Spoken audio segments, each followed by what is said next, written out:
mundësi që regjimi komunist zgjati kaq shumë. Se jo pa kolegë edhe të mirë në Institutin e Historisë, në Akademinë e Shkencave tashmë, gjithmonë kishin idenë që ishte ideologjia faktori bazë që mbajti në këmbë për kaq gjatë regjimin e Enver Hoxhës. Personalisht më duket pak e habitshme një gjë e tillë, se dakord, mund të kemi të bëjmë me njerëz që janë fanatik, janë radikal, janë tokë shkret, më thonë ndryshe, por prapë ka një gjë që nuk shkon, si ka mundësi që një regjim me një nivel shumë të ulët, edhe kulturor, edhe ekonomik, edhe politik, të mund të ekzistojë për 45 vjet. Gjatë këtyre viteve, si studiues, kam kushtuar një vëmendje të veçantë, sidomos marrëdhëniet të Shqipërisë me Republikën Popullore të Kinës, dhe këtë do të them pak më poshtë pse. Por sigurisht I kam kushtuar një vëmendje shumë të veçantë duke pasur edhe një bashkëpunim të shkëlqyer me autoritetin, kur unë kam qenë pjesëmarrës në 3 konferenca që kemi zhvilluar për sa i përket angazhimit të sigurimit të shtetit në jetën politike, publike, sekrete, ekonomike të Shqipërisë.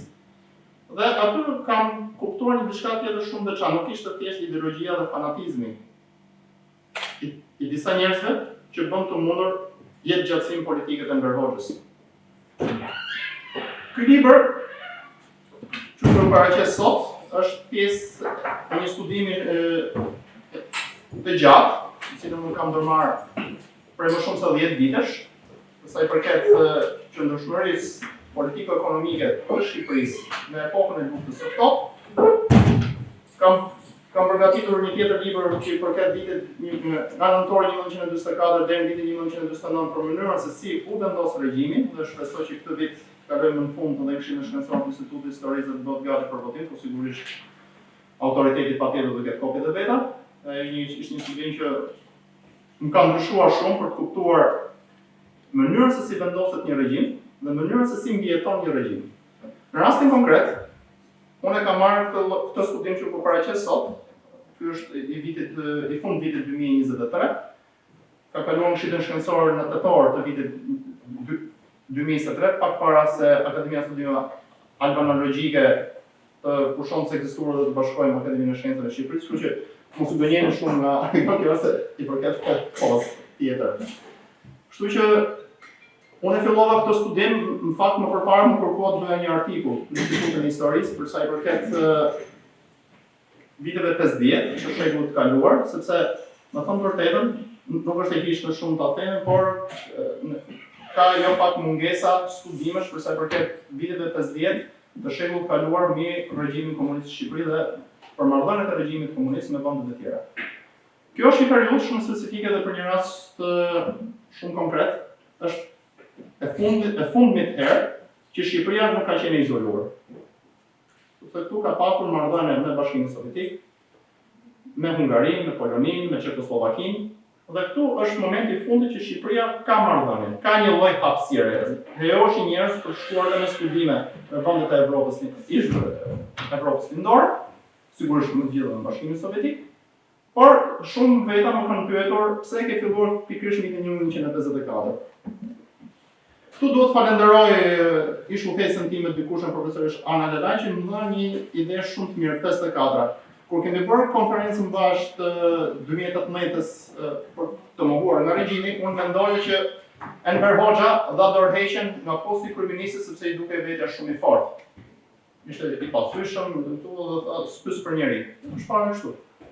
Përlumtimet me këshillën e profesoreshës, përlumtimet e mëtejshme, më çuan një gjetje të jashtëzakonshme pa imagjinueshme, që është një diçka që na ndjek dhe ka ndjekur Shqipërinë politikisht shumë herë, atë që quhet roli bamirësit në leadershipin politik shqiptar.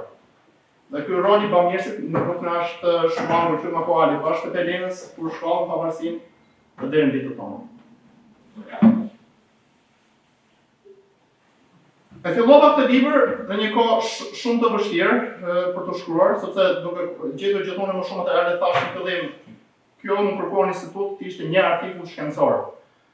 Gjetja shumë materialeve më bëri që ushtu materiali dhe u bë libër. Dhe filloj të këtu është me kolegët e mi në institut kur jemi në kohë Covidit.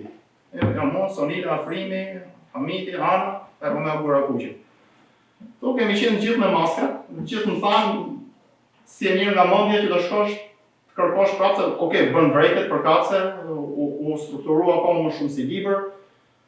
Më qartësuan mua disa gjëra, thotë është gjë shumë e mirë për diskuton me kolegë, sigurisht gjithsekush dha eksperiencën e vet për një çështje të caktuar. Sigurisht më thanë dhe bravo dhe për iniciativën për të bërë diçka tjetër ishte pa imagjinueshme, por më thanë pastaj mbledh mendjen e kohës është Covid. Dhe si ku do hysh në arkiva. Dhe atëherë isha vetëm unë që hyja në arkiva, me maskë, me doreza, me skafandër. Por ishte një kohë edhe e mirë, sepse arkivi ishte komplet bosh dhe unë punoja rahat. Ujë ndjerës, po të shënë si ka. Gjetët i mora. Kështu që bëra këtë hyrje të gjatë për të kuptuar për të kthyer edhe asaj që thash në fillim. Puna bamirësit politik. Dhe gjërat lidhen kur ke shkruar edhe për vitet gjysmën e vitet 40 dhe fillon pastaj merresh me vitet 50 dhe kupton fare mirë që vetë ky vend në ato udhëheqje totalisht pa aftë dhe jashtë çdo lloj realiteti. Është pa imagjinueshme se sa jashtë çdo lloj realiteti ka qenë. E kishte të pamundur të mbijetonte ekonomikisht dhe vlerëmisht, politikisht, po mos kishte një sponsor të përhershëm. Sponsori i parë që u gjet ishte Jugoslavia e Titës. Për të kam shkruar gjatë, janë dokumentuar në revistën Studime Historike në 4 pjesë studimi im për marrëdhëniet politiko-ekonomike shqiptare jugoslave, ku sigurisht i kam qendruar fort anës ekonomike për të kuptuar si dëshironte ta blinte Jugosllavia Shqipërinë. Borxhet që ka marrë ky vend, edhe për mua ishin të paimagjinueshme, ishin të një shkallë totalisht të papërballueshme për shkallën e popullit shqiptar. Imagjinoni pak, nëse në luftën kur moroi lufta dytë botërore, Shqipëria ishte gati 1.100.000 banorë në vitet 50, ishim rreth 1.300.000 banorë, borxhet që janë marrë vetëm për periudhën, siç do t'ju tregoj pak më vonë me dokumentin që kam gjetur, janë gati $2 miliardë ose 2 miliardë ruble. Për 1.3 milion banorë. Shkasolli një rënje katastrofike ekonomike dhe një stërmundim të popullit shqiptar për të paguar, për të punuar në kuptimin e plot fjalës si skllëve, që të mund të paguajë diçka që dhe Shqipëria të mos pësonte një tragjedi hungareze. Sepse gjithmonë kam bërë përshtypje si ka mundësi, do të them pak më poshtë në fund, si ka mundësi që Enver Hoxha, nuk edhe Shqipëria sigurisht, nuk pësoi, nuk lëshua një bombë 200 kg në Bashkimin Sovjetik, siç u kërcënua Hungaria, pësoi më falni Polonia, në tetor 56 kur vetë Krushovi shkoi në Poloni dhe kërcënoi direkt. E kam një kapitull të veçantë, një sut të veçantë aty për të kuptuar këtë krahasim. Ti do t'ju shkërmoq, do t'ju avulloj ata Cirankeviçit, kryeministit polak, në 56, nëse do guxoni të devijoni. Ato nuk ishte klasën, ti nuk interesonte shumë se po dilnin nga rruga socializmit. Unë ne kemi sponsorizuar për ju, kemi marrë më para.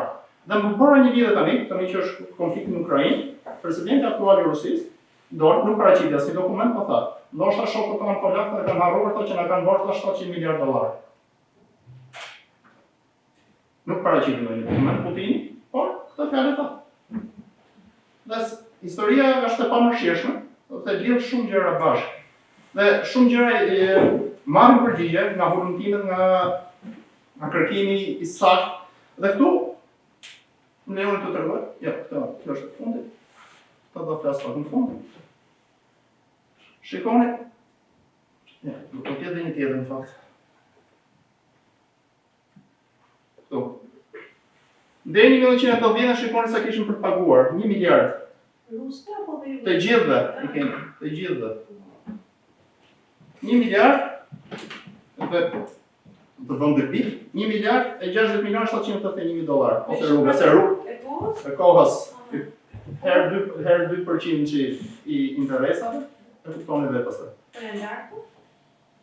Të pyetëm më kanë bote gazetarë, dhe unë kam një vetëm përgjigje. Kur të lejon të shoh arkiven e viteve 90, aty janë përgjigje. Ka ministra shqiptar që kanë shkuar i fundit që kanë qenë për negociata në Moskë, në Rusinë post-sovjetike sigurisht, është profesor Paskalmino, e fola pak kur ishim në Akademinë e Shkencave dhe Enciklopedisë, më qenë në pjesën e enciklopedisë folëm pak për të, sigurisht nuk flet shumë, se ndodhet dosje e mbyllur, por ajo është shkruar apo siç e kemi diskutuar gjithmonë bashkë, ta tregojmë vetëm letrat. Ta tregojmë vetëm letrat, nuk mund të them a janë shkruar apo nuk janë shkruar. Kështu që kjo ka qenë gjithë e viteve e gjysmës 40 e ki pas me pagesa fikse në 75, 76, 77, këtu kur je ku ka viza, nuk e patë mundësi të paguash. Kjo është Banka e Shqipërisë? Banka e Shqipërisë. Kjo është Banka e Shqipërisë dhe ishte një dosje mbyllur që shiritën e kuq e kam hequr unë. Se kishte hap njëri. Dhe kur e kam treguar në institut thash shikoni ç'është bërë. Vend drejtori aktual atëherë, kolegu ka, tha po pse më Shqipër Enver Hoxha nuk e ka hedhur ta sovjetikëve tha atëherë. Ama mos e thash. Prandaj më vonte shumë për shtypje, si ka mundësi që s'kemi pësur një bombë, s'kemi pësuar, një goditë 200 kg me një bombë. Bam, si që pësojt në Hungari. Që aty në Lupo? Budapesti u bërë rafsh me tokën. 56 është bërë rafsh me tokën. Budapesti, rafsh me tokën, 56. Që kanë ndrar 2 veta, këtë e di, si ka parë në muzeum. Se sa e bërë agenda nuk është, akoma është pa... se në hapë akoma ato dokumente. Tani hapën çekët hapën disa dokumenta se për atentate që kishin bërë shërbimi sekret Çekoslovak në Evropën perëndimore, sidomos në Frankë, duke vrarë edhe deputet, edhe kryetar bashkisë, apo me bashkëshortë dhe kështu me radhë. Tani kanë fut hapën dosje të vitit 50. Që të hapësh dokumentat, fillon të kuptojmë çka qenë lufta afto, që për mua është eksperienca e eksperiencave, për një arsye shumë të se gjithë ishin armatosur deri këtu, por askujt nuk jam vante ta shkretë deri në fund këmbën, ta tërhiqte këmbën. Kështu që të kuptojmë luftën e ftohtë, do thotë kuptojmë një pjesë të mirë të historisë botërore. Të kuptojmë mirë se si u rrotullua ky glob, dhe pse asnjëherë Bashkimi Sovjetik dhe Shtetet e Bashkuara të Amerikës, edhe pse shaheshin, fyheshin në shumë, asnjëherë nuk u plasën ballazi njëri me tjetrin, por gjithmonë vendet e dyta dhe treta shërbyen si mish për tokë me garën e superfuqive. Ne nuk shërbym si mish për tokë për një arsye shumë të thjeshtë. Fillon paguajmë. Askush nuk na thon. Askush nuk e dinte. Madje ishte edhe përqeshur para një muaji e gjysmë kur ka takova një ish ndihmës të Ramizalis. Tha pse ta nuk kanë qenë ndihmë vllazërore më tha mua? Po i thash, ndihmë vllazërore kanë qenë. Ne ka qenë një sekret shumë i madh, të cilën e kanë ditur Enver Hoxha, Mehmet Shehu, si kryeminist pastaj kur vendos në 54, dhe 2-3 ekspertë që i mbanin njerëz shumë të besuar të Komitetit Qendror të Ministrisë Financave. Kaq kanë ditur. Askush nuk ka ditur asgjë për këtë. Duhet të ketë ndonjë ndryshim në kohën e shpërbërjes së Bashkimit Sovjetik, se mund të ekzistojë ai borxh. Për pak. Ai është problem që duhet ballafaqohet dhe duhet balancave se ato statistika vazhdojnë, nuk zhbën, nëse duhet parë tash atin, duhet me pa dosjet e viteve 90. Jo, s'është për dosje që është për statistika zyrtare, nuk është për çështje historike. Është dika sigura apo jo. Duhet atë kjo do një kërkim akoma më të veçantë. Do kërkim arkivuar, është dokument se vetëm të para deri si financave ka informacion. Këto vite do të markash. Ja markash. Pastaj se çfarë do më mbrapa, ka tjetër. Jo, unë i lidha me faktin që Dhe në 54, Enver Hoxha, që ta lidhëm atë që nisëm fitën, u detyrua të jepte dorëheqjen si kryeminist nga Nikita Khrushchev, shtir 2 herë në Moskë. Ky është thënë hapur, e kam cituar gjithsesi në libër, është thënë, ti nuk merr vesh në ekonomia. Po e çon këtë vend buz katastrofësh dhe po keq përdor, kredit që neve po japim. Ku keqpërdorimi i madh i kredive që është bërë ishte në industrinë e naftës. Tu kam gjetur po tjetë për kuptoni, ose të bëjnë e gërmi, ja. Është një raport i vitit... Po. Ky është një pjesë një raporti që ekspertët sovjetik në vitin 1954 të naftës kanë ardhur në Shqipëri dhe kanë bërë një studim shumë të mirë, shumë specifik, të cilët e kanë dorëzuar aso kohë kryetari i planit shtetit Spiro Palekës. Dhe është nga herët e para që Enver Hoxha ka pranuar të dëgjojë atë çfarë nuk donte kur të dëgjonte. Të vërtetën për naftën shqiptare, që është e rëndë, ka squfur, ka shumë pak produkte të bardha dhe ju kushton më shumë ta pastronit se sa ta shisnin. Jo vjen. Një nga pjesët e hera parë të fundit. Pra, nga kreditet mëdha që janë marrë, ato që u tregova pak më parë, investimi më i madh që i hidhte qeveria shqiptare, byroja për në urdhë byrosë politike, ishte pikërisht në industrinë e rëndë, ku industria e naftës, gjithmonë kanë bërë koka njerëzit. Kokat e fundit që pësuan ishin vitet 70. Me grupin famshëm i naftës, intelektuale që ishte Apo Bykollezi, Koça Teodosi që e humbën jetën, e tjerë, pasi gati kisha Ngjela, Ili Penashi e tjerë. Kështu që, po, kishte çfarë? Në 50-ën 4 ruble me $1. 4 rubra, $1 Në 50. për Bashkimi Sovjetik, do ditë të thënë. Bashkimi Sovjetik e imponoi paritetin. E imponoi paritetin. Ashtu. Sa ti s'ne tonë? E imponoi, është e vërtet, $1 çmimi real i rublës, në Bashkimin Sovjetik doli rreth në tokën nga nota 2 botërore, kur bua fuqi e barabartë me Shtetet Bashkuara të Amerikës. Është e vërtet, e kam cituar, është në libër që pariteti rubël-dollar nuk ishte i saktë, ishte i imponuar nga qeveria sovjetike, ishte 1/4, $1 4 rubla, aq ishte e vërtetë. Por kjo ka ekzistuar deri në fundin e viteve 70. Pastaj me rënien, me zhbërjen, me thyrjen ekonomike të Bashkimit Sovjetik, sigurisht pastaj ka shkuar në nivele katastrofike rubla krahasuar me, po deri këto vite njerëz ti ke paguar njësoj sa dollar rubël, fiks. Dhe po të shikoni të gjithë historikun në viteve 50, të cilën jam munduar ta pasqyroj saktë të libër. Enver Hoxha filloi punën me dy porta një. Kjo është një gabim i madh për një politikan, por atë e shpëtoi dhe pati fatin e madh që Kina kërkonte të izinte vendin Bashkimin Sovjetik si vendi lider i komunizmit botror. Ajo ndihmoi Enver Hoxhën që mbajti krahun pastaj në mbledhjen e Bukureshtit në vitin 1960, në qershor dhe sigurisht pastaj në mbledhjen e Moskës. Mbledhja e Moskës është një tragjedi e vërtet politike, pa logjikshme totalisht nga Enver Hoxha, me aty ka një frazë të komunistës së devotshme Dolores Ibarruri, komunistës spanjolle, heroina e luftës civile në Spanjë, ku e ka thyer hapur Enver Hoxha i ka thënë ti je një si qen që ka fshon dorën që t'ushqen. Hapur publikisht në Moskë, në nëntor të 60-s. Ti je si një qen që ka fshon dorën që t'ushqen. I ka thënë Dolores Ibarruri Enver Hoxhës pasi morë fjalimin e famshëm të 6 nëntorit, ku kritikoi Shau, Bashkimin Sovjetik. Dhe te kjo pikë mund ka bërë një gjë shumë përshtypje. Si ka mundësi që këtij njeriu duke fyer vërtet në Moskë, lider në komunizmin botror, si ka mundësi që nuk e hyri një ferr në këmbë. Dhe po dëgjosh nostalgjikët, fanatikët, ato që nuk e di duan të flasin se s'bën me superlativa për të, derisa kur s'ke dokumenta thu kam drejt. Do të flasësh, do të faqosh. Atë çfarë ndodh? Mas një kërkimi shumë specifik që më kushtoi jo pak kohë, më ka kushtuar gati 6 muaj, duke parë letrat një për një, unë kuptova pse Enver Hoxhës dhe Shqipëria nuk pse atë bombën e famshme 200 kg që të bëjë rrofsh në tokën, dhe pse sovjetikët ikën aq kollaj nga baza Pashalimanit. Kërkimi ballë për ballë bën heroizmin më shumë. Letrat pastaj janë të ëmbla. Shqipëria mendoi do të ketë një borxh të madh, mirënjohje, një profesionist si Alex Verli, asa kohë ishte ministri i financave të Shqipërisë. Ishte i pari që kuptoi se si Shqipëria po fundosej ekonomikisht nga Bashkimi Sovjetik. Si? Bashkimi Sovjetik bëri një ndryshim monedhe, bëri rubla re, i shtoi zero mbrapa. I shtoi zero mbrapa? Shqipëria do të paguajë 10 fishin tani, të kredive që ishte marrë. Ne filluam, atë ne bëmë atë lojën tonë pastaj 65 leku i ri, leku vjetër, 5 lekë që bu 50.000 lekë, që ndjetonin.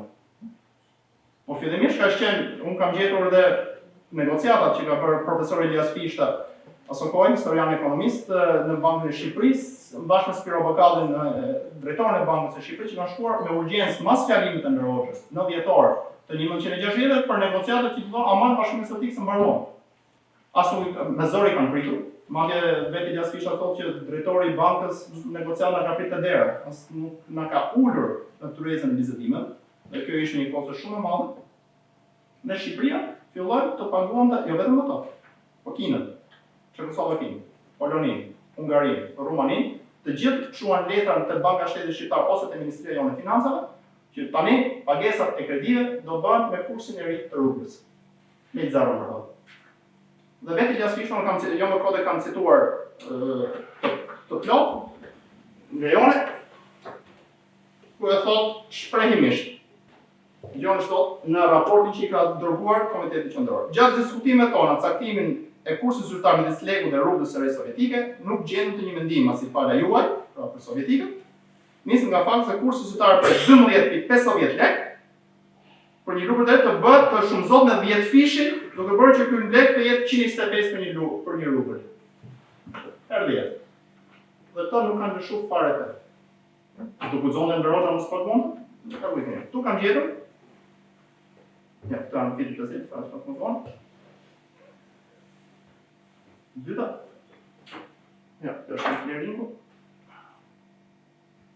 Këto e që duheshin paguar, dhe në vitin i kishim borxh.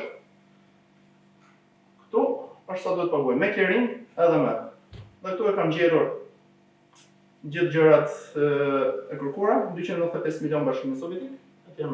Është Clearingu bëni po të kush? Urdhë? Për çfarë clearingu bësh fjalë? Për çfarë shkëmberin ne? Çfarë jepshin ne? Rrop për rrop. Çat kishe nga trupi, do jepje, që të mbjetohet. Janë të dokumentuar? Të gjithë. Tu kam gjetur sketën që janë relacionet e vëzhgimit ekonomike, sketa të kontributimit financiar të Bashkimit Sovjetik dhe vendeve të kampit socialist. Të gjitha janë vështirëse për rreth 800 faqesh. Në parë sket për sket është paguar edhe një borxh 50 ruble. Sa më thonë për i zarf. Edhe 50 ruble i ke paguar. Nuk janë shkryer të gjitha, pak në deri në vitin dhe këtë e vërtetova pak në një tjetër fakt, që në deri në vitin 75 Shqipëria ka arritur të paguajë diçka Bashkimit Sovjetik. Sepse ishte edhe Kina që sponsorizoi dhe ky shkëtoi, i kërkoi Kinës në vitin 1960 680 milion ruble.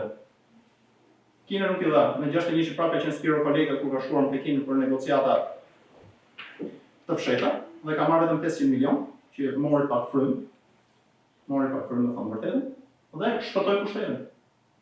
Shpëtoi pushtetin. Sepse gjithë plani ekonomik, për shembull këtu, që unë e kam pasuar plot për vitet 50, si do ecte, si do bëj, këtë e kam bërë gjithë sovjetikët, me këmbë tokë. Kaq do hidhni për ekonominë, kaq do hidhni për pularinë, kaq do hidhni për industrinë e lehtë, kaq për industrinë e rëndë gati fare. Kaq për bujqësinë, kaq për këtë. Ti sikur i thotë ti edhe gjitha tek industria e rëndë. Ne fillit blinde armatim, ato quheshin kredi speciale të armatimeve. Kredi special. Të nafta te këto. Sigurisht që do shkon në grop. Dhe gjithmonë ka bërë një pyetje shumë e thjeshtë, për shembull, për parë për naftën shqiptar janë interesuar anglezët me shoqëria britanike persiano-britanike e naftës. Ne po kishte pas atë naftë aq mirë Shqipëria, dhe kishte dhënë Shqipërinë në dorë një psikopati si Mussolini. E shoh shumë vështirë. E shoh shumë vështirë. Plus të ky kur gjeta këtë pastaj materialin e sovjetikëve, të ekspertëve sovjetikë islam, Shqipëria nuk ka haberin fare si përpunohet nafta, si nxirret nafta, si shitet nafta, si distilohet nafta dhe i shkruajtën Komiteti Qendror në Bashkimin Sovjetik, që nga Bashkimi Sovjetik duhet vijë në Shqipëri një brigadë të tërë, nga punëtori që do gërmojë e do vendosë atë, deri në dikaster për të bërë planet. Shqiptarët nuk do të merren fare. Do kishin drejt. Dhe po të kishin esur sipas këtij plani, që kishin bërë sovjetët dhe këtë plan Spiro Kolega ja ka paraqitur Enver Hoxhës më 9 dhjetor 1954 në dorë, ishte një nga herët e rralla që Enver Hoxha ka pranuar të dëgjojë atë çfarë nuk ka dashur kur të dëgjonte. Shqipëria do kishte filluar të ecte me këmbët e veta, po sipas ekspertëve sovjetik, duke filluar nga viti 1970. Jo më përpara. Sepse ato kishin parasysh edhe propagandën e madhe kulturore, propagandën e madhe ekonomike, mos harrojmë që ne në lufta e dytë botërore dolim në vend gjysmë feudal, do të kuptojmë do të jemi në këmbë tokë. Apo që të arrijë këtë nivel mekanizimi, industrializimi të logjikshëm, duke investuar në industrinë e lehtë më së shumti, vetëm vitin 1970 Shqipëria dhe këtë ja tha dhe Ushovi në vitin 59 kur erdhi për vizitë zyrtare në Shqipëri. Unë kam pasur të plot në libër vizitime sekrete që nuk janë shfaqur asnjëherë, se çfarë kritikash dhe këshillash i kishte dhënë Ushovi hapës Enver Hoxhës dhe kam bërë ballavaqimin. Çka ka shkruar Enver Hoxha tek libri Krushoviana për vizitën e Ushovit kur i tha Malinoskit do ndërtojmë një bazë raketash po në ndecëshe, do godasim këtej, do godasim andej e kështu me radhë. Asnjë nga këto nuk është e saktë. Vetë e kam cituar të plot, e keni në libër, të plot raportin sekret që ka marrë përpara Buros Politike në qershor Enver Hoxha, ku i ka thënë të gjithëve, këto janë vërejtët e shokut Ushov, dhe në 8 fjalit e para, e nënta është nuk do ju japim më lek për naftën. E hapur. Pik. Po, më mirë, unë të plot. Ku gjendë? Te arkivi qendror është. Tek jo dhe struktura e organeve udhëhecëse. Tu e kam cituar të plot. Dhe akoma më tepër kam gjetur që sepse edhe nostalgjikët, edhe dashamirësit e këtyre regjime apo dikush tjetër, thotë që Bashkimi Emiratet do treguar që Zoti sa e detyroi Bashkimin Sovjetik që t'i falte borxhet të Shqipërisë. Edhe kjo thash, Zoti thashë si jam mirë unë atëherë. Hapim letrat. Ka bërë Bashkimi Sovjetik, është e vërtetë ka bërë një falje. Prej 200 tani 240 e kam kuptuar 246 milion ruble. Por me ndryshimin e jo interesa që shkonin deri në 44% të gjitha kredive, që imagjinoni çfarë shifrash ishte, dhe edhe ato që ti falin, ti mori edhe ato herë të rritit kursin e rrugës. Ti Rusisë sot ndoshta Bashkimi Sovjetik e Rusisë, ti i ke shlyer edhe me gjakun e njerëzve për vitesh të tëra. Kam arritur të gjej një mbledhje shumë sekrete të Banka e Shqipërisë që është bërë në vitin 1975, se sa duhet t'i paguanim akoma Bashkimin Sovjetik. Atëherë më ka sipas atyre është 127 milion rubla të tjera. Këtë shifër e kam gjetur tek literatura ndërkombëtare pastaj, një profesor shumë i mirë i Oxfordit që është marrë me ekonominë e vendeve të lindjes, i cili këtë shifër e paraqet dhe e kishte gjetur nga jo në arkiva sovjetik më të vërtetë, por nga shtypi sovjetik, post-sovjetik, më falni, në vitin 1992. Por se sa vërtet sa ashtu pastaj do të më ballafaqoti që ta në pyetje të arkivit që do të shoh letrat e viteve 90. Pa pardosit e viteve 90 kanë pamundur të japin përgjigje të saktë se si është procedura, sepse janë borxhet e Polonisë, janë borxhet e Hungarisë. Madje kryeministri hungarez kur ishin në një konferencë në Hungari, ato kujtuan kur i thashun kryeministrit hungarez në 6 vjetën i tha me Çeut, lërë vllazërinë socialiste ti, po më kthej një herë to detyrime që i ke nga gjaku i popullit hungarez dhe pastaj të flasim për vllazërinë socialiste. Dhe një agente byfish, që ishte edhe britanike, edhe sovjetike, në thonjse, po ishte Janet Jagan, quhet, nuk ka bërë përshtypje dhe kam cituar një syth, kam tituar si fjala e parë e sythit, ata janë më biznesmen, ata të perdes se sa këta në këtë anë, për lindorët. Ku vërtetohet kjo? Vërtetohet te kriza e Gjermanisë lindore, në 53-shin që shkelën me tanke pa kthyr para dhe e fillon çmontimin e fabrikave të përgjithshme në Bashkimin Sovjetik për të rritur pak ekonominë sovjetike, e kriza polake, e Poznanin 55-ën që i sharruan punëtorët me mitralos, dhe mi gjithë pastaj te kriza e Budapestit. Kam bërë një analogji. Pse është spekuluar shumë dhe kam folur me një mikun tim kur punonte në ambasadën hungareze këtu në Tiranë para një 20 ditësh. Jati i tij kishte pësuar nga revolucioni hungarez antikomunist, edhe më tha, ne u shitëm nga Perëndimi. Atë fjalë thjesht më kujtua kur duke lexuar, duke kulumtuar, duke shkruar. Kjo në fakt nuk është e vërtetë, nuk kanë shitëm nga Perëndimi. Thjesht për Perëndimin nuk i kanë interesuar. Ka qenë politika vetë që ka shqitur. Jo, ka një gjë tjetër gjenda. Ka një problem tjetër më të madh. Atëherë ishin dy kriza paralele, ishte kriza hungareze dhe kriza suezit. Shumë vetëm kanë qenë si filo kisingerian, jam. Librat e Kisingjerit kanë lexuar gjithë. I fundit ishte 2022, një vit para se vdiste. Për leadershipet. Dhe aty për herë të parë bëra një ballafaqim me librin e tij Diplomacia e 94-s, po këtu e kanë thënë hapur. Pse ndërhyn anglezët, francezët dhe izraelitët në Suez, dhe nuk u lejuan me bashkë amerikanë të ndërhyjnë të ndihmonin popullin hungarez. Sepse populli hungarez ishte ngritur në këmbë, duke dëgjuar radion në Europa Lirë, zëra në Amerikës së kështu me radhë, dhe mendonin që duke marrë armët këtu në komunistët, apo do desantonin. Fare. Pyetja është e thjeshtë. Dhe një profesor shumë i mirë, Harvard, unë e kam cituar librin e tij, për si janë dhe manovrat që kryer në Evropën lindore, në Evropën lindore, po shkurtimisht qartë. Në Hungari nuk i interes. Dhe për të dhënë përgjigje pyetjes, pse ndërhyn britanikët me trupa dhe francezët në Suez, arsyeja është e thjeshtë. Anwar Sadat shtetëzoi pa shpërblim kompanitë angleze dhe franceze dhe me të gjitha kishte marrë kredi nga banka botërore që drejtohej nga amerikanët dhe kishte totalisht pamund ta shkëndijë. Thjesht interesi prevalon mbi parimin. Dhe këtë e ka theksuar dhe presidenti Eisenhower, që po të vini thonë, kur di Stalini thonë, Mos mblodhni më kokën e thotë stafit ti me strategji të mëdha. Ne nuk kemi asnjë strategji se çfarë do bëjmë me Bashkimin Sovjetik mas vdekjes së Stalinit. Ja ai diç. Do të thotë njeriu thotë stafit çfarë do bëjmë? Dhe një nga ato ekspertë thotë me shumë drejt, jo zoti president, nuk e din, pse? Nuk kemi interes. Ne bëjmë strategji në bazë të interesave që kemi. Ta thënë, shpenzeva me të pak. Dhe do kishte ndodhur dhe një tragjedi hungareze në Çekoslovaki, dhe këto janë papire kur kam parë, nuk e kam gjetur arkivat tona sigurisht, por te literatura ndërkombëtare, e cila është shumë e bollshme të këtë botim, bashkë me arkiva. Shërbimi sekret çek, çekoslovakët, njofton të byrën politike. Po ulëm nivelin ekonomik të popullit tonë, rusët do t'i kemi këtu, dhe tragjedia do jetë e pashmangshme.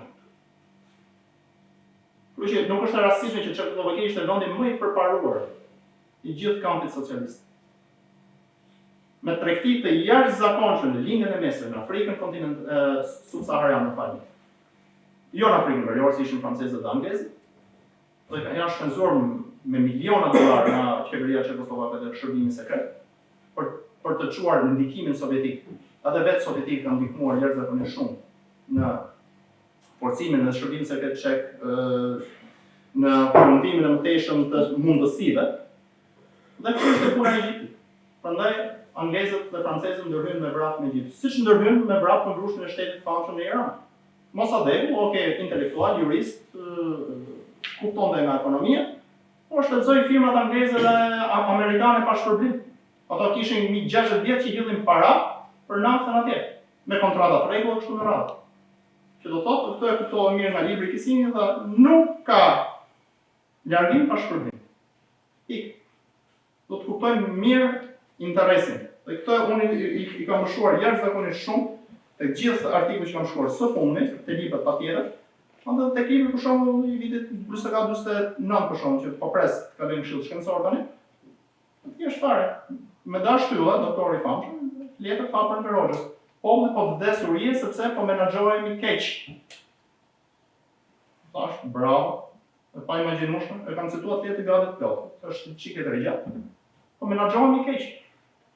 Dhe vazhdojmë menaxhimin keq. Dhe Enver Roxhës këtu tregon shumë bukur që nuk interesonte fare ideologjia. Ideologjia për mua, ai kishte thjesht një vellë që të mbulonte ato çfarë kishte pushtetin. Vetëm pushtetin, asgjë më tepër. Nuk është e rastësishme që vetëm kaq pak veta kanë ditë. Por shoh mbledhjen sekrete për shkak që nuk është libri tjetër, për Kin që është më i gjëri, që ka qenë pjesë e studimit tim të kursit të doktoratës. Në thjesht, zëvon shkruani Adil Çarçani të Sokova, ku i thonë Kin për herë të fundit për kredinë e fundit të 75-së, tha, sikur 5 grosh na japen, ne ngjujmë. Flasim për mjedisin e përbashkët të kështu me radhë. Nuk e dha më para, për një vit e gjysmë bëri atë pa emër sigurisht, por duhet që ishte dora aty. Artikull e famshëm, teoria e fundit të bote që shante Kinën, Macedonin, e kështu me radhë.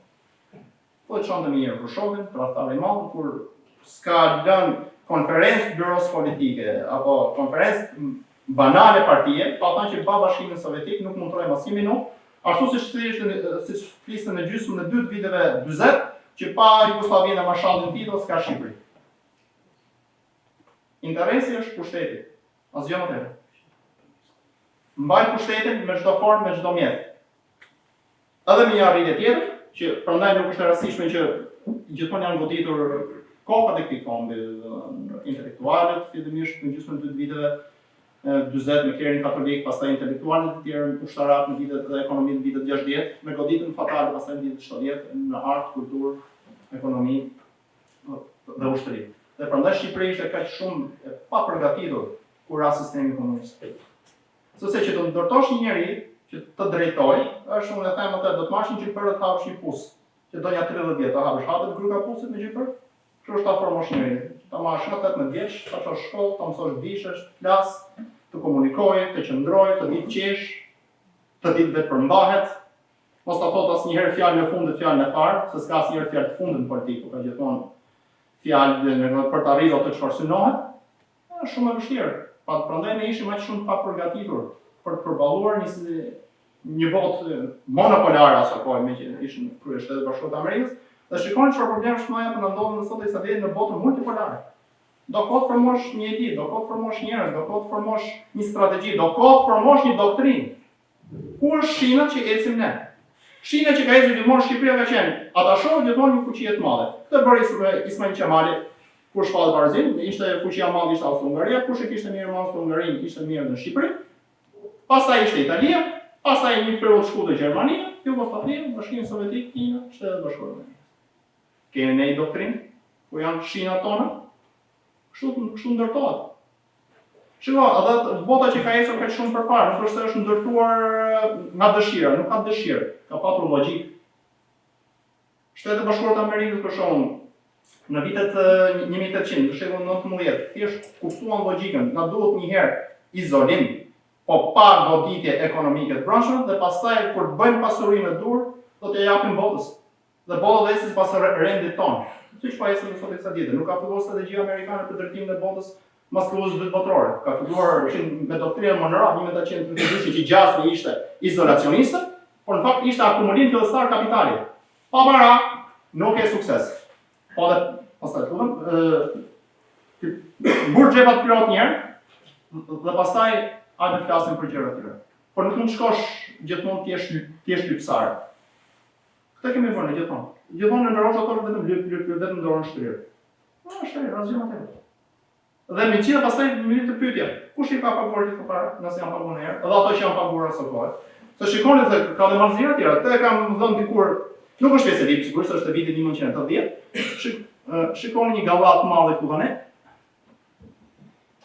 Jep. Është pjesë e vitit.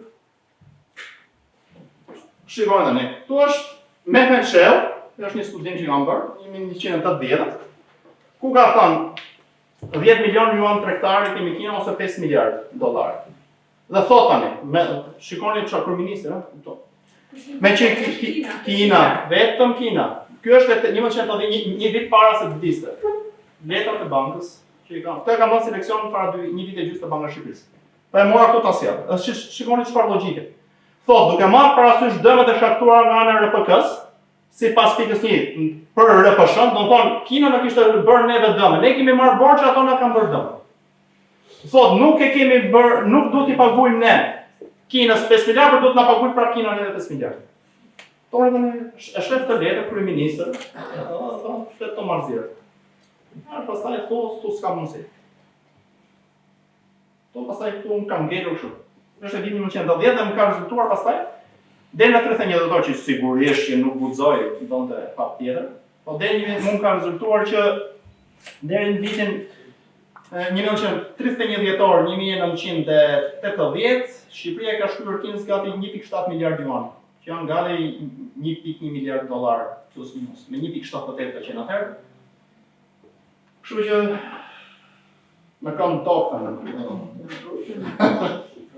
por te ky libër, sigurisht më ka ngrënë jo pa kohë, janë gati 3-4 vjet studime të forta deri në fund, deri në mesin e vitit të kaluar 2023.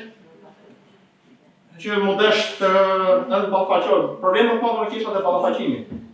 Te ballafaqimi i librave çka ka shkruar në verë se doja të thotë çka ka shkruar këtu si janë letër. Vetëm ashtu mund të thuash, mund të bësh një vërtetë, apo mund të thuash mund të ketë një logjik.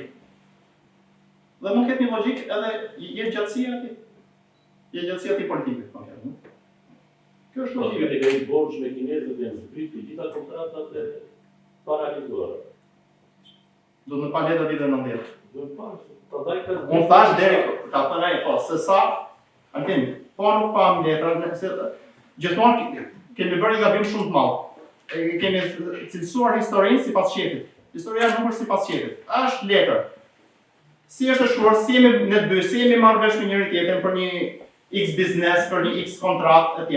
Gjithçka do të parë tek shkruar. Thash nuk marr përsipër, shoh deri ku ka shkuar shlyerja e kësaj radhe. Do të më pa vitet 90 dhe vitet 2000. Sepse është bërë dhe një mund kujtohet shumë në vitin 2003. Atëherë kishte çik më shumë plot. I ri fare dhe erdhi një ekspert amerikan, që nuk ishte tamam, ishte ekspert, po ishte në shërbimin sekret sigurisht. Dhe mund caktua atëherë nga Ministria e Jashtme që ta shoqëroja. Atë ishte ambasador amerikan James Jeffrey në Tiranë. Erdhi me shkuar në arkiv, ishte Shaban Sinani, miku im atëherë, në akademi sot. ishte drejtori i arkivit dhe ai erdhi me një listë të përgatitur. Ai kishte gjithsej 12 pika, 12 emra do, 12 titull dosesh më parë. 12, se tash më kujtohet. 21 vjet parë.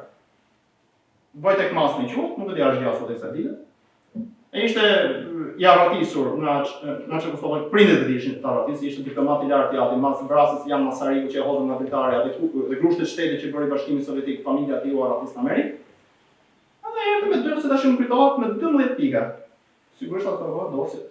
Dhe pika kryesore që ai kishte, që më janë nguritur dhe prandaj unë ju futa fort sa pune ishte anakronomike shqipërikinë. Sa harroj kur, dhe sigurisht nuk ju hapa si dosje. Ai ndroi biletën, erdhi për 10 ditë, iku për 3 ditë. Absolutisht nuk hapa si dosje.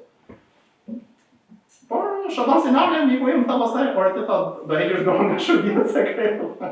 Ku i kishte thënë ai të 10 të 12 kërkesat që ka bërë, merrte notën 10. Janë ca gjëra që nuk hapen. Kur ja kam kujtuar mos kaq vite thotë, do të ishte ti që ti hapi. Nuk ju hap. Ai kishte vetëm anësisht si kam vjetuar ekonomikisht Shqipëria. Ne atë rrugë ose ne merrem politikë, fjalime të për kongrese, të byroja politike kështu me radhë. Po imagjinoni çfarë i bëri Bashkimi Sovjetik në Verhollë, detyroi të dorëheqën dhe detyroi të vendoste në postën e kryeministit atë që ne kemi thënë te konferenca 2018-s, që donte hiqte kokën me çeun. E vuri kryeministin për 27 dhe Mehmeti Neti gjithmonë Amin Ohor, do të thonë vërtet. Nuk ka një paragraf apo më sa kam parë, ose ju e di që keni deklasifikuar së fundit të dosjen e vetvrasjes ti apo jo. Kështu që dosja për mua aty është bërë gjithmonë më mbrapa, më përpara mua nuk ndel edhe dosja aty personale që e kam parë, derisa ishte kryeminist kuptoj, më mbrapa nuk më thën. Kaq nuk ka si armik i pushtetit, si njëri që do të përmbyste pushtetin popullor kështu me radhë. Zero nuk ka. Më mbrapa pastaj sigurisht ndosën, ngushtet, hartimet janë bërë kështu me radhë.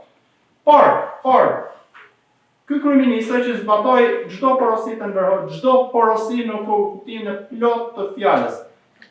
Dhe çoi dhe njerëzve, Liri Belishovën për shkak. Me Hysnikavën, i ka çuar për me marrë eksperiencë, ku do shkojmë marrim eksperiencën kineze, të cilën kam cilësuar në libër. Pse do na duhet eksperjenca kineze? Ne në rrota se janë varg. Atë pushteti është i qendruar se janë njerëz të varg. Liri Belishova ka shkruar letër nga Gjermania lindore, Komitetit Qendror dhe i ka thënë, nuk na duhet eksperjenca gjermane lindore dhe çekoslovake. Pse? Sepse ata në malin më të lartë kanë stacion treni. Ne kishim mushkën aty që ngargote drut dhe më vonë timin. Çdo merreshim ne me Gjermaninë lindore, që Gjermania lindore deri në fund, deri në mesin e viteve 60, Bashkimi Sovjetik e ka lënë gjysmë të shkatruar nga bombardimet e aleatëve dhe sovjetike, sigurisht gjatë luftës. Për të se shikoni që bëjmë ne. Dhe kjo është filozofia dhe rusëve sot, se ti po shikoni, ku do po shkojnë në Siri, në Ukrainë, në Çeçeni, gjithmonë bëjnë top djegur. E kanë strategjitë të tyre për të ngjitur terrorin. Dhe për të thonë që shikoni mos harroni se çfarë i bëjnë neve. Ndërsa jo Gjermaninë perëndimore, amerikanët dhe anglezët u futën gjithë popullin në punë, pastruan rrugët, ushqeshin Gjermanin me patate të ziera në ditë dhe i paguron ujin domethënë. Dhe ndërtuan. E pastruan edhe keni diplomati falimet të famshëm 63 në Berlin, hajde shikoni se ç'bën Liria. Si ndryshon Berlin nga një qytet rrafsh me tokën, një qytet magjik, vitet 60. Kështu që të gjitha këto gjëra, me Poloninë, me Çekoslovakinë, me Hungarinë, kam gjetur këtu dhe kam bërë një analizë të mënyrës se si Bashkimi Sovjetik i menaxhonte ekonomikisht të gjitha vendet e Evropës. Ka qenë mbledhja bankave në Prag për shkak, janë vënë 2 herë mbledhje shumë të rëndësishme. Vetë Ushovi ka dërguar njerëz të tij më besnikë. Më bestin kuptimin e ekonomisë, jo nuk çoj Molotovin aty sot tjerë që s'më nesh. Çoj ekspertë tha, Hungarisë ti të paguash kaq, jo më shumë, se po e kaq na bie buxheti jon, mbara mbi ne, të paguajmë për juve që po shkoni për te asaj. E vetëm që nuk zbatoi asnjë nga porositë e Bashkimit Sovjetik ishin ne. Jo para këtu, ne para aty. Jo në industrinë e rëndë, në industrinë e rëndë. Jeni më shumë te bujqësia se nuk po bëni dot bukën në vend. Për shembull janë kredi që kam qenë që i ka dërguar letra me meqe ushtrojnë lart për ministrit kinez, duam kredi grur dhe në 50 milion ton ka sjellë Kina, që ishin prag urie në 57. Shqipëria ishte në prag të urisë masive. Dhe thanë, jo sot këtë vit ra shumë shi. Vitin tjetër për këtë 50 milion tjerë ata tani nuk ra shumë shi, po jemi në thatësirë. Tani si me thatësirë Shqipëria ishte katastrofë. Dhe Kina çuditërisht asnjëherë. Asnjëherë s'e kanë kuptuar këtë zemërgjërsi të Kinës, apo ndoshta kërkon të kishte një footstep të fortë, një kambale të fortë në këtë pjesë të Evropës. Kam parë dokumentat britanike për shumë në Londër, për sa e vëna. Shumë e fshehtë Shqipëria, interesant. Vetë shërbimi sekret britanik, ambasada britanike nga Hong Kong ose në Pekin, apo në vende të tjera, nuk kishin fare informacion sa lek lëvronte Kina në Shqipëri. Dhe nuk kishin fare informacion se sa lek lëvronte, sa rubla dërgonte Bashkimi Sovjetik në Shqipëri. Nuk kanë habitur. Domthonë, mbajt çdo gjë shumë e mbyllur, shumë sekrete, dhe një shteti si Britania e Madhe, nga një nga shërbimet sekrete më të mira në botë, nuk kishin informacion. Vetëm çfarë ditën në shtypin zyrtar po se si ishin madje kishin edhe analizat gabuara, jo se kishin brata, se tu s'kishte ambasadë britanike atëherë, por ambasadë italiane për shembull dhe franceze që ishin dy ambasadat vetëm për ndihmën që operonin në Shqipëri, sidomos italian kishte gabim madh, u godit thoshte Liri Belishova se ishte pro-kineze. Shpare për te, Liri Belishova e ka dëmtuar goja vetë që se mbajtë do të mbyllur në bashkimin në Kinë kur ishte. Se mori një peshë, një rol, të cilë e kam cilësuar, për të thënë që ju të lutem pajtohuni ta Bashkimin Sovjetik dhe Kinës, se kishte ngel ato pajtoheshën se do të thoshte Liri Belishova, se ju jeni shtyllët e komunizmit botror. Dhe Enver Hoxha ka shkruar letër, sa më pak fjalë, aq më mirë. Do të çeve gojën, nuk është puna jote. Sigurisht pastaj kur ka në Shqipëri, kanë filluar përmbysje të mëdha, bashkë me shoqin, dhe kam gjetur jo në arkivat tonë, pse e ka pësuar në Maqeçoma. Kjo është tjetër galla pastaj e asaj kohë. Pati fatin e keq, në 59, që ti ishte i vetmi zyrtar i lartë shqiptar dhe ministër bujqësisë që ishte atëherë, që ishte ftuar për qenë pjesë e darkës zyrtare në Thonjza, mes Nikita Rushovit kur erdhi këtu, dhe ministrit kines të mbrojtjes Kim Dae-hwai, që ishte kundërshtari më i madh i Mao Tse-dunit. Sa shkojnë Kim Dae-hwai, Mao Tse-duni preu kokën direkt, dhe ka vdekur në mjerin të plot, nuk e ka përshkatuar, por ka vdekur në mjerin të plot, dhe ana tjetër çifti Çomo Belishova, sepse nuk ishte faj i Maqeçomës që bujqësia shqiptare për shkakun e katastrofës, kishte para me çfarë e mekanizonte bujqësinë. Të ndjek më njëherë, ai shkoi për nderin më të madh që partia i ka bërë për ta çuar si pjesë të delegacionit, pjesë të darkës zyrtare në ambasadën sovjetike që kryetari Khrushchev shtroi për nder të Kim Dae-hwai, ministri kines të mbrojtjes, dhe mas një viti ja përmend. Dhe e ngrysi gjithë tjetër në burg, ndërsa diqë në duke se apo jo. Është liruar? Internet. Ka vdekur rreth viteve 88. 88, në internet. Jo, po në internet, në Cerrik. Në Cerrik. I bashkuar me familjen. Parë dukse nëse është një episodi ke. Po. Shihni pak si do, se nuk e kam gjetur. Këtë konfliktin që ka pasur me Rusi edhe Bashkimin Sovjetik dhe Kinë, po përmendet në dosjen e Liri Belishovës. Është shumë interesante për ta gjeni. Është shumë e madhe dosja e saj. Jo Liri Belishovës, dosja Maqeçomës, ministrit. Maqes nuk e kemi kërkuar, po të Liri Belishovës episodin e ka. Episodi patjetër që është, dhe e kam gjetur për konfliktin Rusi para Bashkimit Sovjetik Kinë, dhe me Roxha unë e kam cituar plot lidhën që i ka shkruar. I thot pastaj në fund të përqafoj, po. Shkon në ambasadën sovjetike.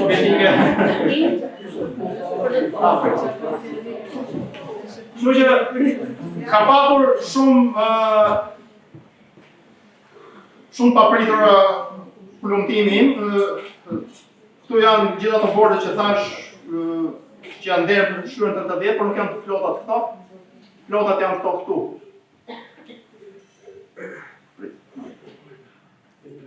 Mbek. Ishin këtu. Këtu i shoh këto. Këtu janë ata që do të paguajnë me gjitha kleringu, janë 801 milion. E njërdele. E ken libër, po të kuaj sa të kuaj. E ken libër. Kështu që unë ju falenderoj, nëse keni ndonjë pyetje, falenderoj për vëmendjen.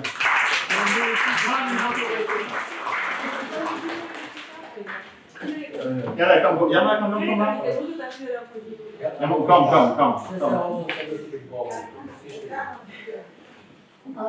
Filloj të paguante, Skënder. Filloj të paguante. Thjesht filloj të paguante. Shpëtoj me pakën këtë kam gjetur unë. Nëse dikush tjetër, një historian një zoti, kërkues me zoti gjeti diçka tjetër, patjetër, historia kështu është. Përmirësohet. Kolegët mi thoshin në Hoxha ja ka hedhur bashkimin sovijetik. Dikush do hedhë poshtë tezën time. Unë kam të cituar plotësisht. Kështu që pastaj dikush tjetër po tjetër. Ai ka. Ja jap kolegut se kishte një dorë më përpara. Çik zë. Atë keq. Mekanisim më të madhe. Çështja është, nuk është vetëm marrëdhënie ekonomike, por tepër se sa marrëdhënie e ideologjive që e interpretoni njëra tjetrën motamo. Për shembull, sa pozicione në Kinë ideologjikisht dhe kulturalisht jepesh e brudhën në Shqipëri, ndoshta edhe pa e kuptuar. Më mbra, shumë më mbra.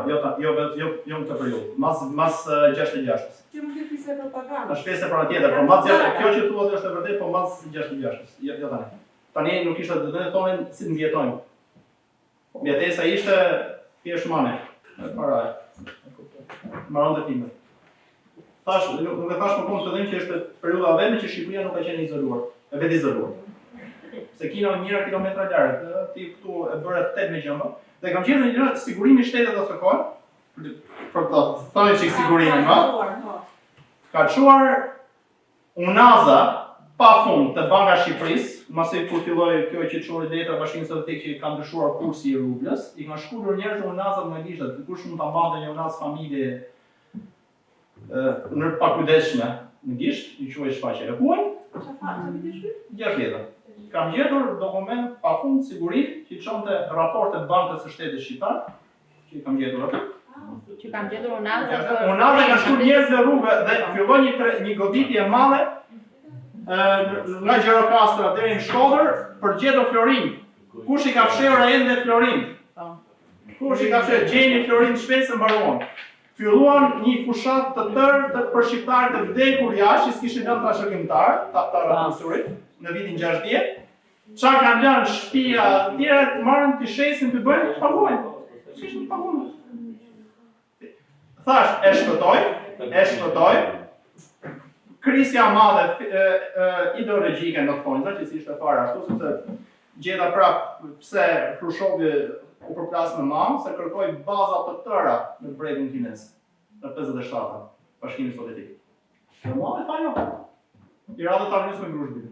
Madje e hakarente Khrushchevi duke treguar dhe gishtin shumë. Fite i Khrushchevit në gisht. Donte baza të tëra që kontrollonte dhe rrugët tregtare të detit të Kinës Jugore, problemi që sot i ka Kina me Japoninë. Shejti i rëndësishëm që bie Filipinët, Australinë, Zelandën e Re, është tregtime. Ata i kishin kaqur në 57-ën këtu. Sovjetikë. Edhe mua për këtë arsye nuk më hapën kur isha në Kinë, dosjet për të thonë se kemi probleme me ekspertë japonesë më thanë. Ata ishin dashur me gjithësi ka qenë problemi i Kinë-Japonisë për detin e Kinës Jugore. Nuk ishin mbyllur për mua, ishin mbyllur për gjithë dosjet. Në këta ma thanë konfidencë sekretarja e partisë, në Akademinë të Shkencave të Pekinit. Kështu prandaj nuk jam parë. Ajkana. Ja desha ta ilustroj edhe këtë që pat juve për fushatat që shteti shqiptar mblidhte këto autorinat nga populli. Edhe familja ime, gjyshe ime ka dhënë vatët e më thënë, ishte një fushat e madhe që i kërkonte popullit, që i kontribuonte për të larë borxhit apo për të mbushur thesarin e shtetit që ishte bosh. Me dëshirë pas ka në gjyshe? Po tërësia shumë të kohë. 2. Mos është në kohën kur Shqipëria loboi fort në OKB për Kinën, sepse Kina Një mirë Në vitet 60, por është e vërtetë në 55-ën, është drejt, e kam shkruar edhe në libër, zëri i Shqipërisë në për mbështetjet të politikës së një Kine, jo dy Kina. Politika dy Kina filloi ta hartonte qeveria administrata presidentit Eisenhower. Pa pranojmë edhe Kinën, por edhe Taiwan. Sa atëherë Kina nuk njihej në OKB, nuk ishte shtet i pranuar në OKB. U pranua, më thonë rezoluta shqiptare tetorit 1971, po ishte shku kisimi në sekrete në Kinë, ishin bërë marrëveshje, ishin folur gjëra. Çon si ka. Por në vitet e zgjedhjeve ende herë. Thjesht Shqipëria nëpërmjet kryeministit Mehmet Sheu ka bërë një deklaratë që mbështesim Republikën Popullore të Kinës dhe njohim vetëm Republikën Popullore të Kinës dhe jo Republikën e Kinës apo Taiwan që quhet Chiang Kai-shik, etj. Kaq ka qenë. Kurse në vitet 60 pastaj është studim tjetër që do marr ka pasade për të kuptuar si u stabilizua financiarisht Shqipëria. Dhe kjo ka qenë hera e parë, 2 herë vetëm ka pas Shqipëria rritet domethënëse ekonomike. Hera e parë ka qenë vitet 60, që lidhet dhe me kreditë të mëdha kineze që vërshuan në Shqipëri, dhe pati rritet deri në 7.4%, vitet 60 vetëm, pastaj filloi rënja e pashmangshme dhe në vitin 1991 Shqipëria ishte minus 60%, kufimin e fjalës. Dhe era dytë ka qenë në 2007, 2008, 2009, kur krahte në rritet deri në 7.5. Kjo tregon që me sa duket ka që kemi fuqinë. Nuk mund shkojmë dot më tepër, mendoj unë. Ka qenë Qeverit ndryshojnë, strategjitë ndryshojnë, shojnë. Ka qenë propagandë, ndoshta këtu disa e majnë mend propaganda e komunistat herët, kur që jemi vetëm një vend botë që s'kemi as borxhe, as Ka qenë një gënjeshtër kështu, po jo as traditë, do të thonë ai emër të s'po vjen në mend tani mua. Po. Ka patur Hajkana kredi siç është shef. Neve u sheshme lutë zbrazur. Patjetër, unë mbaj mend mos vite, gjysmë 2 viteve të ditë, kur ishim në radhë në Tiranë, do të imagjinoj më të tmerrshme. S'kishte, sepse kam bërë një botim në Slovaki, ishte Arnus Mirablis quhet, dhe aty më kërkuan një studim para ca vitesh, ishte konferenca atëherë. Ajo, nuk kujtim për 3 vite. Viti i mrekullueshëm, viti 89, Arnus Mirablis, pra atë. Atë unë gjeta, sa ka vdekur Enver Hoxha, nuk është shqip, është vetëm e gjen në internet, është anglisht. Sa ka vdekur Enver Hoxha? Ai dish me 11 prill, 17 prill, Ramiz Alia, urdhër Adel Çarçanit, hap llogarinë 001. Llogaria sekrete për blerë ushqime se s'kishte. 60 mbrapa. 85. Llogarinë të Sara apo mbanë Shqipërisë? Të Sara më kanë çfarë ban kush e pyeste ban nga Shqipërisë dinte ku ishte nga letra. Të Sara hap të Sarin 001 jo të Sarit. Shpet arë që po edhe të lisin pak me Zvicrën, jo, thjesht ushqime s'kishte asgjë. Shqipëria sipas Nedim Hoxhës, ministrit të tregtisë së jashtme në 78, nuk është e libër, sigurisht është e libër tjetër për Kinën, që është më i përmbledhur ai, që është pak më i gjatë, nga 56 deri në 78. Dhe ka thonë hapur fare, ne kemi parlamentuar shumë herë më që. Prerja e ndihmave dhe kredive kineze, ne na çon në grop. Askush nuk është interesuar më për bakën, kromin, për sa gjërat që po vinë në mend. Dhe ai vet, me më që thotë të gjenën të kudo tregjet kush mundemi. E ka shkruar këtu në nas, më thonë, tek letra ka shkruar me shkëndore. E kam në dokument. Sa ju quan bakën? Dhe pritet, do donin të fillojnë shesin pak energji, se fillon kriza energjetike Shqipëri ka thënë që në fundin e viteve 70. Po Enver Hoxha mori vetëm tha jo me Greqinë, jo me Jugosllavinë si analizionist, dhe Greqia është vëdëdis. Nuk u gjetur. Sa thoya komo më sik. Si ka mundësi që morën atë çmimin e famshëm të Faust për ushqimin, ndërkohë që ishin në 88 diku në 88. Shiko, shumë çmim më edhe duke paguar, me treguar propagandë.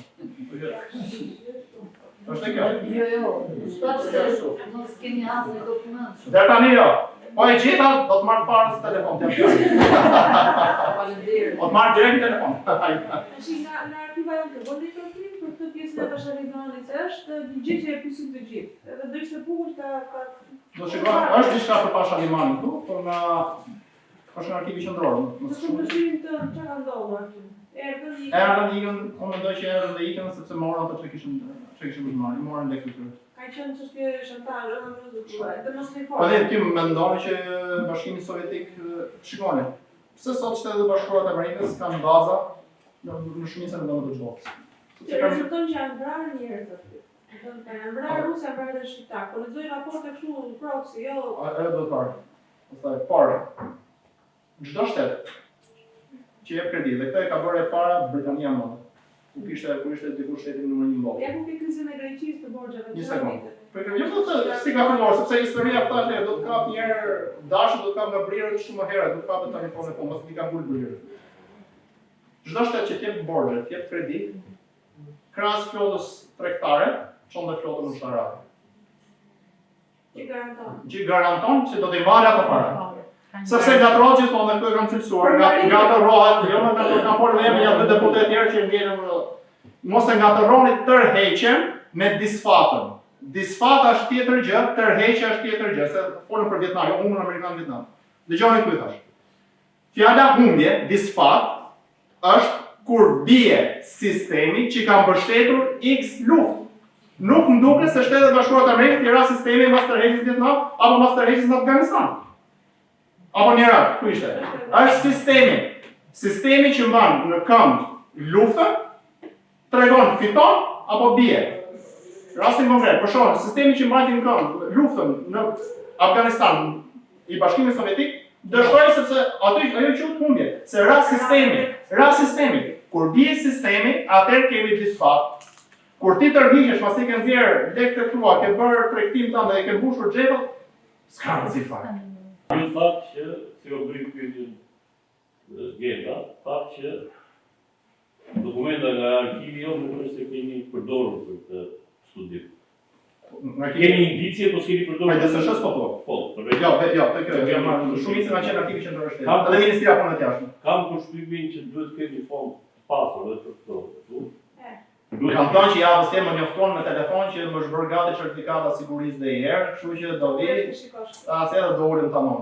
Ti më the që do më grabizet, nuk do më lesh shkoj në institut. Ajo që më doja ato 2 gjëra që ti the që në fillim e para, më duket kur bëri hyrjen, se përse rezistoi ka gjatë sistemi.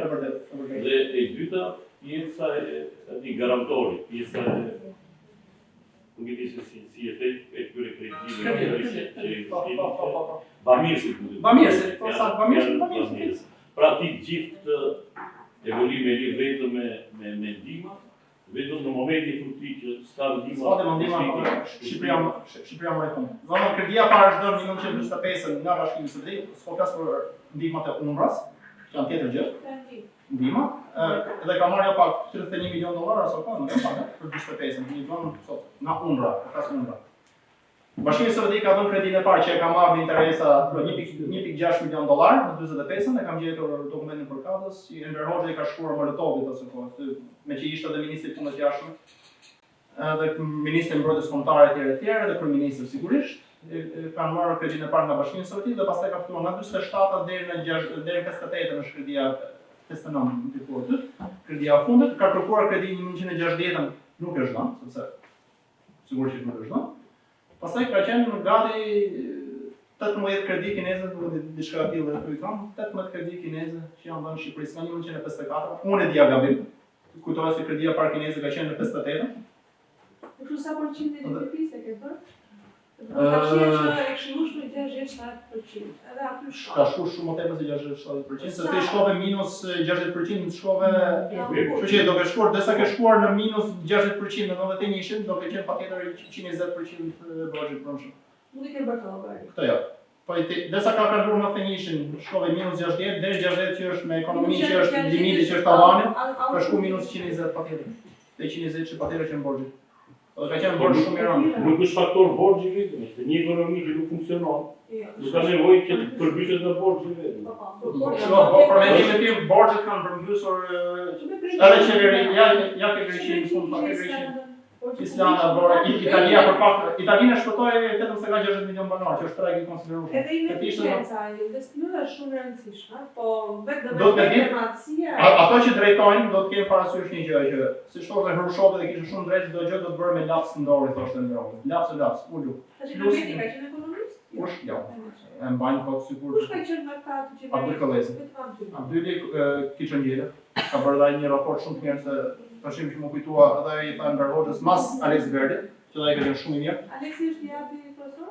I jap Xhaja Mariglenit. Ka bërë një raport shumë të mirë, shumë specifik, fantastik. Alex Verdi për shumë nxori Shqipërisë, nxori në 60 ca në dhënë Berhoxhës. Ky është një dëm që për fat keq ne prapë do ta paguajmë për na kanë shkaktuar sovjetikët këtë dëm, 200 milion rubla. E kam jo të ky libër, te libri tjetër e kam, botuar e kam nxjerrë Ka këtu. lëvizur bursa. Bursa aty që është dëmi që e kemi pësuar neve, thot Alex Verdi. Aleksi shpëtoi mirë pa u shkatruar se vdiq nga marazi atëherë, në Iran infarkt, diçka tillë vdiq se do ishte pushkatuar ose mburg si kishte ngjetur si Abdyli, si Koç ose Udhosi kështu më vonë. Këto kanë qenë grupi i fundit, fare i ekonomisë të mirë. Pastaj kthyer ju prej kohë dhe kur ishte Fatosmani kryeministër, tha kur mori valixhen e pushtetit që i kalon nga një kryeminist tek tjetri, ai tha në televizor atëherë më kujto, tha Shqipëria, buxheti i Shqipërisë ishte $8 milion. Unë që kam pa ishte pak mundet pak më pak, $7.6 milion. Gjithsej, ty me pagu edhe i qeverisë më gjithë, kaq kishte. Government kaq kishte. S'kishte se ishte çdo gjë shtetërore, pra shteti shqiptar kishte lënë $8 milion. Asa kohë. Ishte fush komplet. Do të jetë me 8%. Të gjitha s'kishte më fuqi paguese për absolutisht. Dhe vjen keq që jemi kaq vonë me studimet ekonomike të politikës. Do të shëngohet sa kohë më vonë. Por do të kuptuar dhe kohë ku kanë qenë sepse edhe dosjet kanë shumë vështirë t'i aksesoja, e pamundur Është faqshme për ju të studios, është edhe faqshme për shtetin. Sepse do të ishte investuar shumë më tepër. Kam kohë që kam ngritur dhe kur kam qenë në Ministri të Jashtme, kam thënë te Banka e Shqipërisë për shkak të marrë leksion te Banka e Shqipërisë për vjet, ato rrishin me gojë hapur këto po talleshin. Thosha erdhi ky për na mëson neve. Kur mos jam thon na ke marrë 2 javë me muhabet vetëm me ty, po kishim këto gjëra që si dimë ne. Banka e Shqipërisë. Ngela, më thonë, thash, ato rrishin me gojë hapur, thash po tallen me mua. Unë shtoja ritmin. Shtoja dhënat, po ato masakrosh. Ato më tha drejtori që kam ik, tha, ma çmon më Kish vizor dhe arkimin e bankës së Shqipërisë. Gjatë këja gjithsej 7 fonde, në Shqipërisë pa tjetër, kush e kryeministrin me të gjitha, të më dhanë e Vilanika se deshini që më thamë kryeministrin, se do të gjesh gjëra të mira. Tash unë arkiviste vjetë ka i gjë e di, thash, në i byra, qa me ta mrekullirat e qeverisë. Puna është keqëm dorë nga mitët. Legenda këti, legenda ati, miti me Metshel, miti Enver Hoxha, mitër. Ande, gjithmonë klarë, më në përshtypje, si jetoj ky ka gjatë, dhe pse askuj nuk interesohen. E ishte thjesht, perëndimit kur kredit, se ti në shtë thoshtë. Ja, prandaj e vura për krahasim Hungarinë dhe krizën e kanalit Suezit. Jo, është dhe ligjo se... Ne e vura si krahasim, i ke marrë borxh perëndimit, më shkirë. Ka një koncept, ke borxhi publik është fiscal space, hapësirë fiskale. Po. Ta nuk kanë pas hapësirë fiskale. Asgjë pa. Kjo është, të këtyre as nuk u jep të njëri. Kto i kanë paguar në spot, ndërsa e kanë marrë ekonominë dhe kanë shtruar fare. Shtroi komplet. Kur isha në vend botërore, Shqipëria kishte hapësirë fiskale, por nuk ishte Jugoslavia. Ata zgjurat e tyre ishin shumë të vogla, kurse ne kishin hapësirë fiskale. Që është shfrytzuar. Ka 60%. Okej, Jugoslavia, për shkak Jugoslavia si era. Borxhi i madh që kam gjetur është $43 miliard. Ato Miliard. ato i Për 21 milion banor. Ato i ndanë Shumë zoj, për se se ishte për shkollë dhe zotë. hapësirë fiskale. So ndaj Jugoslavia, po. Po s'është në Shqipëri madhe. E kanë nxjerrë Oxfordi, kanë marrë nga arkivat e Oxfordit. Jugosllavisë, tonë nuk i kishin. Dhe më kanë marrë telefon nga ja ku i ke gjatë, bëjmë një ku i ke gjetur si ore ti në asgjë askush. Asgjë askush. Ne gjithë.